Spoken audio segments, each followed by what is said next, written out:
Hi, boys and girls. Today we're going to read a fiction story.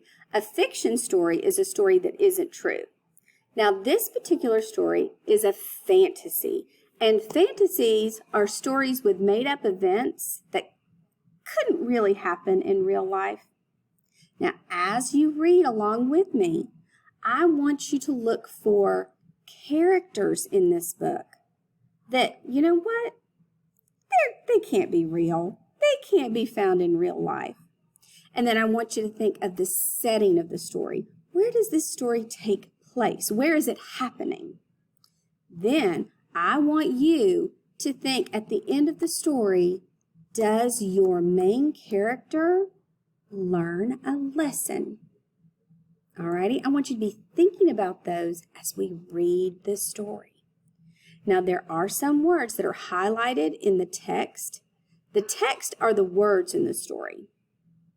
So there are words in your text that you may not be familiar with. We're going to call them power words, okay? So let's look at these words. The first word is the word proper.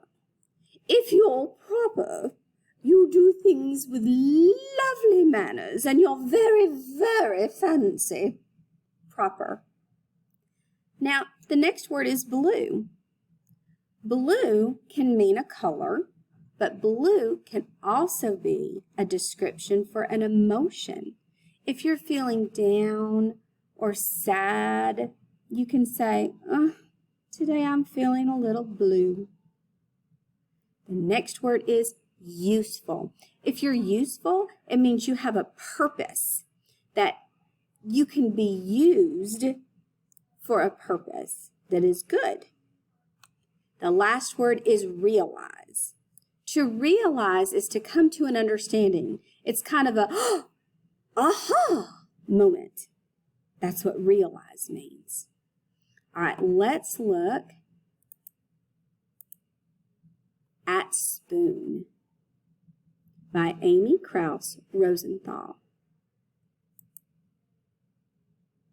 This is Spoon.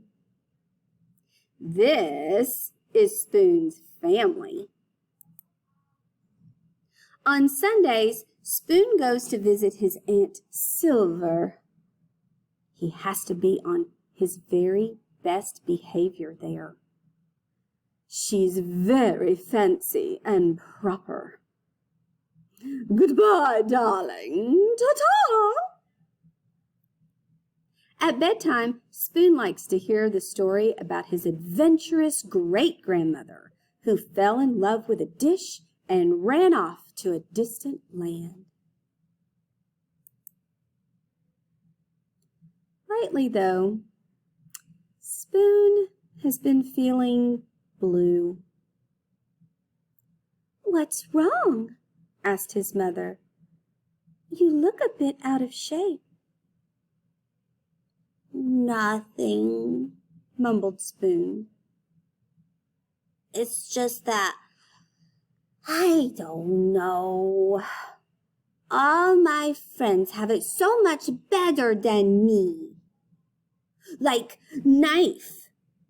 Knife is so lucky. He gets to cut. He gets to spread. I never get to cut or spread."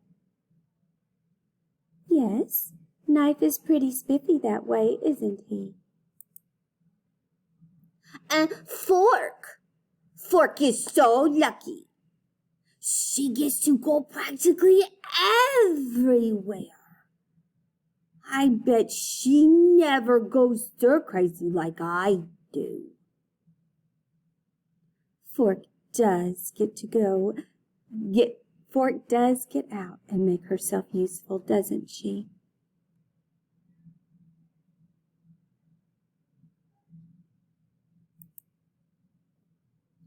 And Chopsticks, they are so lucky.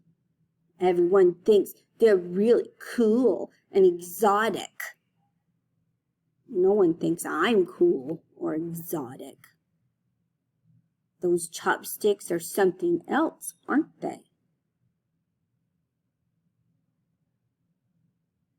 Meanwhile, if only Spoon knew what his friends were saying at that very minute. Spoon is so lucky, said Knife. He's so fun and easygoing. Everyone's so serious with me. No one's ever allowed to be silly with me like they are with Spoon.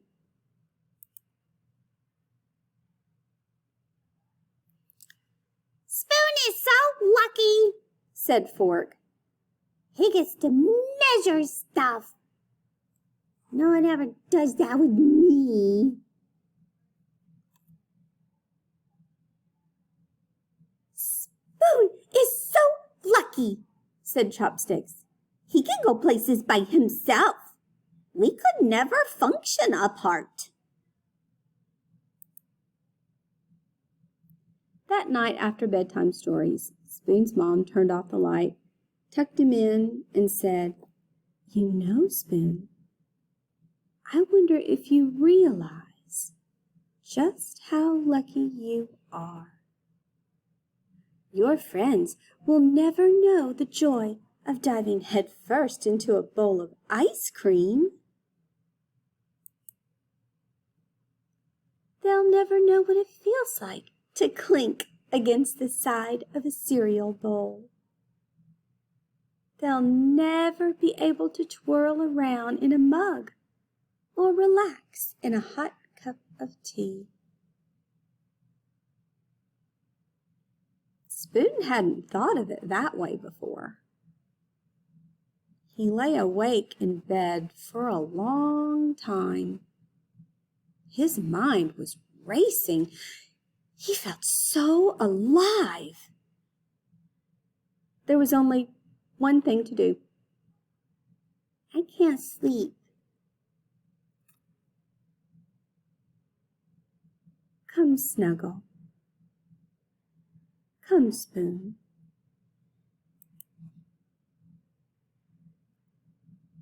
And so he did.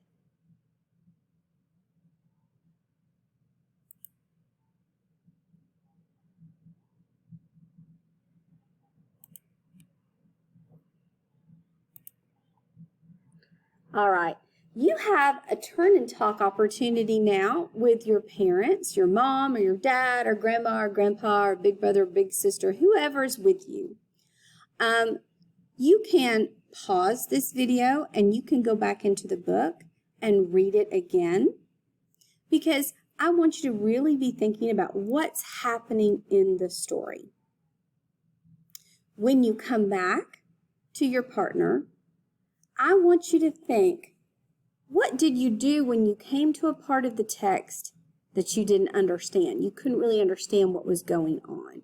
What strategy did you use to help you understand? Did that help you or did it not help you? Talk to your partner. The second thing I want you to talk about is which details in the words and pictures helped you understand why Spoon feels better at the end of the story. Remember, Spoon had a problem. He was feeling very blue, and he was telling his mom why he was feeling blue. But at the end of the story, he didn't feel blue anymore. Remember? His mind was racing. So what happened in the story that made little Spoon feel better? Think back in the text. What happened? Then, what lesson was learned for you? What does this story teach you about the importance of being yourself, of being who you are? Why is it important to be yourself, not to copy anybody else, just to be unique and be yourself? Why is that important? And did the story, did that teach you? Did that help you understand why it's important to be yourself? The next thing you're going to look at is you're going to look at your My Book, page 60 and 61. Now, guys, you're going to be writing an opinion? An opinion is something that you believe. It's something that you think. Doesn't mean anybody else has to think the same thing. But if you have an opinion, you have to be able to support that opinion. You got to back it up. You got to support it. So you have to have reasons why you think that, reasons why you believe that. I'll give you an example. I believe, it is my opinion, that strawberry Twizzlers are the best food to eat when you watch a movie. That's my opinion. I have to give you 3 reasons why I think that. I have to support my opinion. So reason 1, I think that strawberry Twizzlers are the best food to eat at the movie theater, is that if I'm nervous, if something is happening during the movie that's making me anxious, then I can eat it really, really quick, like a chipmunk, and it's fun. The second reason that I think strawberry Twizzlers are the best food to eat while I'm watching a movie is that I can bite off both ends and I can breathe through it if I get scared, if something scares me. And the third reason that I think strawberry Twizzlers are the best food to eat when I watch a movie is that if I bite both ends off, I can stick it in my drink and I can drink my drink out of it like a straw. So that's the reason I believe that strawberry Twizzlers are the best food to eat at a movie. Now, do you have to have my opinion? Nope. You can have your own opinion. You may think popcorn is the best thing to eat at the movie theater. You may think that, I don't know, M&Ms are the best food to eat while you're watching a movie. Because that's your opinion. And you would have to give 3 reasons why you believe that. 3 reasons to support your opinion. Right now, today on page 60, you are going to tell me your opinion about which character in Spoon has the most important job. Look for details in the text, which is the words, and pictures to help you decide. So, which character in our story do you think has the most important job? Is it a spoon? Is it a knife? Is it a fork? Or is it chopsticks? Which one of those utensils has the most important job? But then I need you to be able to give me 3 supporting reasons why you think that. You're going to write this out because this is your plan. And when you go to page 61,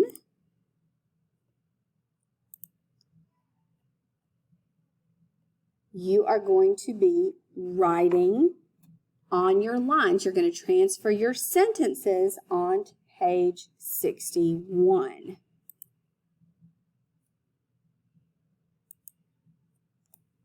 So in your book, this is your planning page. And this is where you're going to put everything together and you're going to write down your first writing for us. Now that we know your opinion, you are going to use your first sentence, but it says if it's an opinion paper, you need to use those words in your first sentence so your reader knows that you're stating your opinion. You could say, I think blank has the most important job, or I believe blank has the most important job. Then you're going to make sure you give your evidence, your 3 supporting reasons why you have that opinion.